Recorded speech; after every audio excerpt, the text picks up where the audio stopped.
여러분, 지금 당장 스마트폰을 켜서 지도를 한번 보시죠. 중동이라는 거대한 화약고 중심에 이란이라는 나라가 있고 그 주변을 미국과 이스라엘이라는 세상에서 가장 까다로운 콤비가 포위하고 있는 형국입니다. 대체 이들은 왜 못 잡아먹어서 안달인 걸까요? 단순히 종교가 달라서? 아니면 석유 때문일까요? 만약 여러분이 그렇게 알고 있다면 미안하지만 당신은 국제정치라는 거대한 체스판에서 조례 시각으로 세상을 보고 있는 겁니다. 이 싸움의 본질은 신념의 대결이 아니라 누가 이 행성의 에너지 밸브와 금융 시스템을 통제하느냐는 아주 지독하고 현실적인 생존 게임이니까요. 자, 1979년으로 타임머신을 타고 날아가 봅시다. 그 전까지 이란은 중동에서 미국의 가장 친한 베프였습니다. 당시 이란의 국왕 팔레비는 서구화에 미쳐 있었고 테헤란의 거리엔 미니스커트를 입은 여성들이 활보했죠. 하지만 민중의 분노가 폭발한 이란 혁명 한 방에 모든 것이 뒤집힙니다.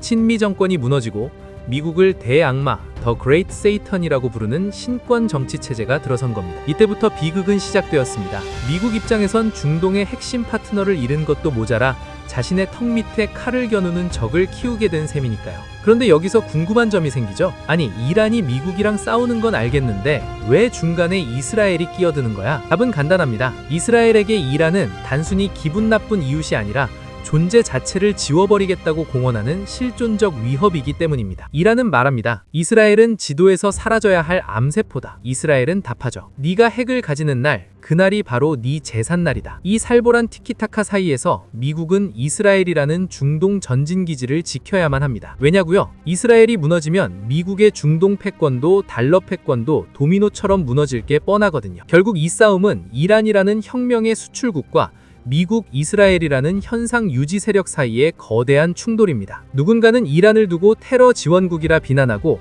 또 누군가는 미국을 제국주의 침략자라고 부릅니다. 하지만 정의 따위는 잠시 접어둡시다. 이 판에서 중요한 건 누가 마지막에 웃느냐이지 누가 착하냐가 아니니까요. 이제 우리는 이 거대한 앙숙관계의 밑바닥에 깔린 더러운 돈과 무기, 그리고 핵무기라는 최후의 카드에 대해 이야기해볼 겁니다. 과연 이란은 정말 핵을 만들려는 걸까요? 아니면 그저 몸값을 올리기 위한 쇼를 하는 걸까요? 지금부터 상식의 틀을 깨부수는 중동 잔혹사를 시작합니다. 채널 고정하세요. 여기서 눈을 떼는 순간 여러분은 세계 경제가 왜 요동치는지 영원히 이해하지 못할 테니까요. 자, 이제 본론으로 들어가 봅시다. 이란의 초승달 동맹이 어떻게 이스라엘의 목을 죄고 있는지, 그리고 미국은 왜 그토록 이란의 석유 수출을 막으려 혈안이 되어 있는지 말이죠. 자, 여러분은 혹시 저항의 축이라는 말을 들어보셨나요? 이란을 중심으로 레바논의 헤즈볼라, 가자의 하마스, 예멘의 후티 반군까지 연결되는 이 거대한 네트워크가 바로 이스라엘과 미국을 잠 못 들게 하는 실체입니다. 이들은 각기 다른 이유로 싸우는 것 같지만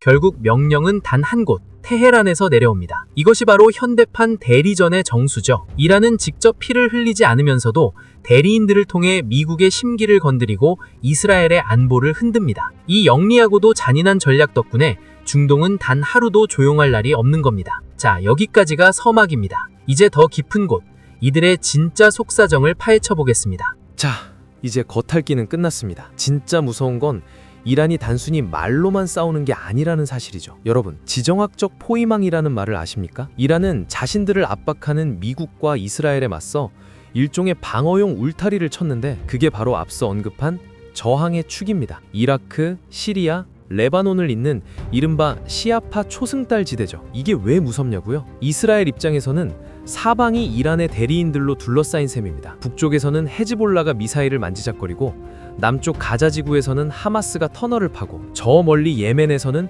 후티 반군이 홍해를 지나는 배들을 위협합니다. 이스라엘은 마치 굶주린 늑대떼에 둘러싸인 양과 같은 기분을 느낄 겁니다. 그런데 여기서 반전이 있습니다. 이란은 왜 굳이 자기 나라 사람들도 아닌 남의 나라 무장단체에 그 귀한 돈과 무기를 퍼주는 걸까요? 이란의 경제는 미국의 제재 때문에 지금도 피를 흘리고 있는데 말이죠. 이건 이란의 생존 본능입니다. 과거 이라크와의 전쟁에서 처참하게 깨진 기억이 있는 이란은 전쟁을 하더라도 결코 우리 땅에서 하지 않겠다는 확고한 원칙을 세웠습니다. 즉, 레바논이나 시리아를 방패막이 삼아 이스라엘과 미국의 힘을 빼놓는 전략입니다. 참으로 영리하면서도 소름 돋는 계산이죠. 그럼 이스라엘은 가만히 있을까요? 천만의 말씀입니다. 이스라엘의 정보기관 모사드는 세계에서 가장 집요하기로 유명합니다. 이란의 핵 과학자들을 암살하고 핵시설에 사이버 테러를 가하고 시리아에 있는 이란 군사기지를 폭격하는 건 이들에게 일상이나 다름없습니다. 네가 우리 목을 조른다면 우리는 네 심장을 찌르겠다는 식의 보복입니다. 여기서 우리는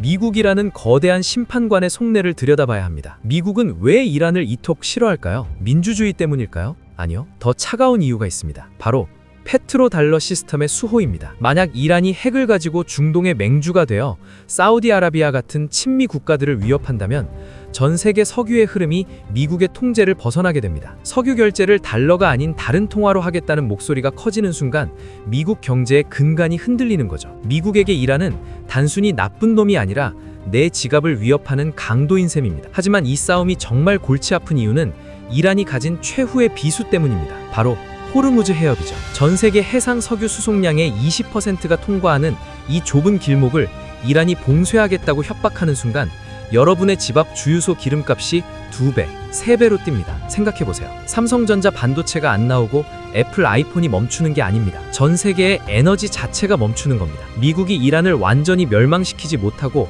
계속 제재라는 이름의 고문만 하는 이유도 바로 이겁니다. 쥐를 너무 구석으로 몰았다가 쥐가 독이 올라 밸브를 잠가버리면 전 세계 경제가 동반 자살하게 되니까요. 이란도 이걸 너무 잘합니다. 그래서 나 죽으면 너희도 다 죽어 라는 식의 벼랑 끝 전술을 아주 능숙하게 구사하죠. 이스라엘은 미칠 노릇입니다. 미국 형님, 저 녀석이 핵을 다 만들기 전에 지금 당장 때려 부셔야 한다니까요 라고 소리치지만 미국은 아직은 때가 아니야. 조금만 더 지켜보자 며 속도를 조절합니다. 이 미묘한 온도 차이가 미국과 이스라엘 사이에서도 균열을 만듭니다. 이란은 그 틈을 타서 러시아, 중국과 손을 잡고 새로운 생존 루트를 뚫고 있습니다. 이 싸움은 이제 중동의 로컬 전쟁이 아니라 전 지구적인 패권 전쟁의 축소판이 되어버린 겁니다. 여러분은 누구의 말이 더 설득력 있게 들리나요? 자국을 지키겠다는 이스라엘? 체제 봉기를 막겠다는 이란? 아니면 질서를 유지하겠다는 미국? 사실 정답은 없습니다. 오직 자신의 이익을 위해 타인의 목숨을 베팅하는 냉혹한 계산기 소리만 들릴 뿐이죠. 이제 우리는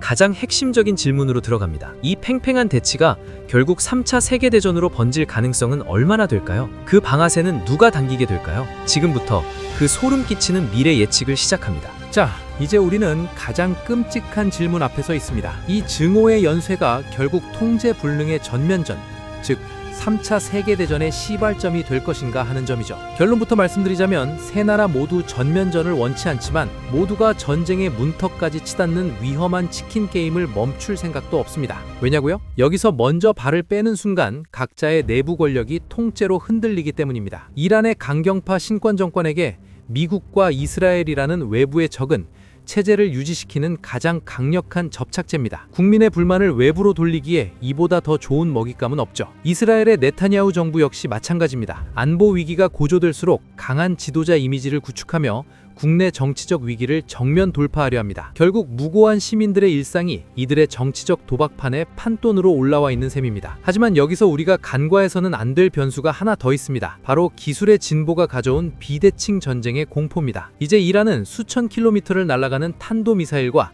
저렴하지만 치명적인 자폭 드론 둔단을 보유하고 있습니다. 이스라엘의 아이언돔이 아무리 견고해도 하늘을 뒤덮는 드론대를 100% 막아내는 건 물리적으로 불가능에 가깝습니다. 만약 단 한 발의 미사일이 이스라엘의 핵심 시설이나 인구 밀집 지역에 떨어진다면 그날로 중동의 지도는 다시 그려지게 될 겁니다. 미국 역시 이 점을 가장 두려워합니다. 중동이라는 늪에 다시 발을 들였다가는 중국과의 패권 경쟁에서 완전히 밀려날 수 있다는 공포죠. 그래서 미국은 이란을 죽이지도 살리지도 않는 고사작전을 택한 겁니다. 하지만 역사는 늘 인간의 계산대로 흘러가지 않습니다. 아주 사소한 오판, 현장 지휘관의 돌발 행동 하나가 거대한 폭발을 일으키는 법이니까요. 여러분, 이 싸움이 우리와 상관없는 먼 나라 이야기라고 생각하시나요? 천만의 말씀입니다. 한국은 에너지의 70% 이상을 중동에 의존하는 나라입니다. 호르무즈 해협이 단 일주일만 봉쇄되어도 우리나라는 국가 비상사태에 돌입하게 됩니다. 기름값이 오르는 수준이 아니라 공장이 멈추고 물류가 마비되며 대한민국 경제에 심장이 멎는 수준의 타격을 입게 된다는 뜻입니다. 결국 이란과 이스라엘의 싸움은 곧 우리의 생존 문제와 직결되어 있습니다. 이제 결론을 내려보죠. 이란과 미국,